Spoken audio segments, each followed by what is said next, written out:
The topic is the historical black colleges in the 21st century. And of course, we're talking to the founder of the Africana Studies Department at Tennessee State University and the chairman of that party, Dr. AAl-Hadid3.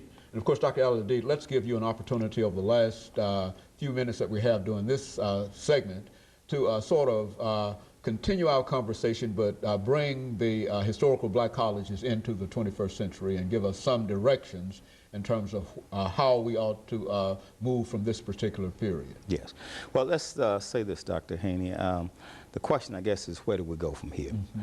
Now, in the 1960s, people like Christopher Jenks and others were saying that the historically black colleges, or at that time we called Negro colleges, they were finished. Mm-hmm. And they were saying that they were finished because integration was creating a brain drain at these historical black colleges. I know, for example, that by the creation of the Black Studies programs in the Department of White Schools, a lot of those initial programs in the department were staffed by people who had been on the faculty at historical black colleges. Nathan Hare, for example, was at Howard, and he was the one who went to San Francisco State and created the first Black Studies department in the country. Sear Lincoln, for example, was at Fisk, and he was brought. We also know about John Hope Franklin and some other. So a lot of our old guard scholars were at these historical black colleges, and they were taken to the white schools. Now, my position in terms of where do we go from here with these colleges, we obviously need to change the curriculum and make it a curriculum that is African-centered. You might have read in the paper about the students at Tennessee State talking about requiring 3 to 9 hours in the core curriculum for students at Tennessee State. I support that wholeheartedly because that is a step in the right direction. The students that come to our schools, whether they go to Tennessee State or they go to Fisk or they go to Morehouse or Spell, they know very little about themselves. They know everything about others and things, but very little about themselves. In other words, they're basically culturally illiterate as far as their own culture is concerned.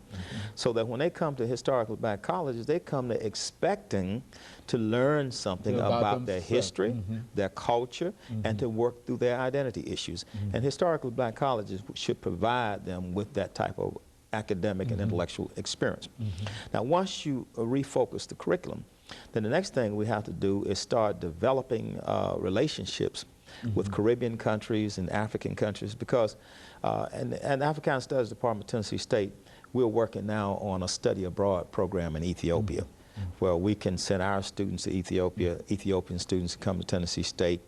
We can send faculty over, and their faculty can come here. So we start talking about the basic issues of development. So once we understand development in the national context, in terms of the African countries, we can take those same principles and deal with developments in the inner cities inside of America. So no one is going to help us but us.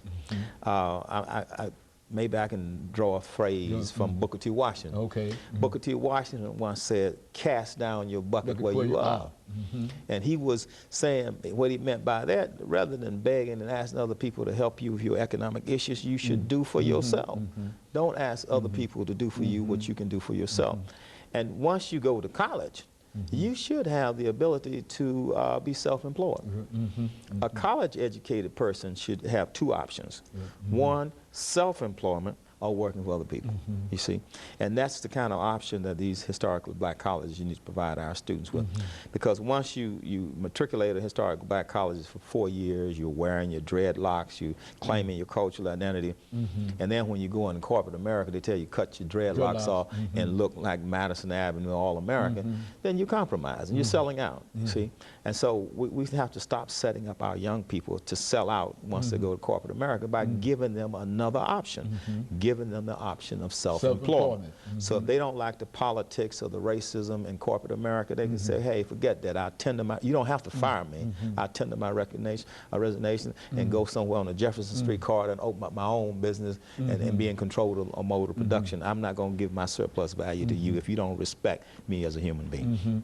And so that's what I think historical black colleges can do. And so these institutions still can and do serve a real significant purpose in absolutely, not only among African Americans but among in the world. In the world. And I'll say that with great pride, because you have to remember that back in the early days when those African countries became independent, like Kenya and Ghana, they were going to Tuskegee to get a model of how you develop a university in Kenya, how you develop a university in Jamaica. Remember when Marcus Garvey came here, he was going to meet the sage of Tuskegee because he wanted to take that model that Booker T. Washington developed in Tuskegee, take it back to Jamaica so he could develop a curriculum based on self-reliance there in Jamaica. And these institutions can still serve as a model today to the entire, not only the world, but specifically to the African continent, where there is a tremendous need for some kind of model and some kind of leadership. Well, in America today, the only place that African Americans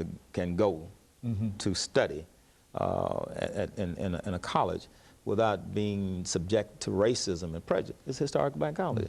You don't have to worry about being discriminated against. You don't have to worry about racism. You don't have to worry about prejudice. All the thing you have to worry about is doing your homework and going to the library and being a legitimate human being. It provides that type of environment.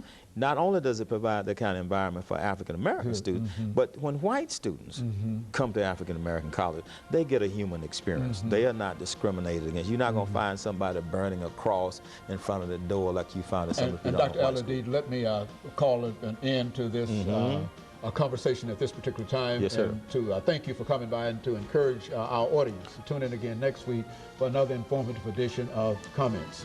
And thank you and good morning. Okay. Told you, you Really just... good.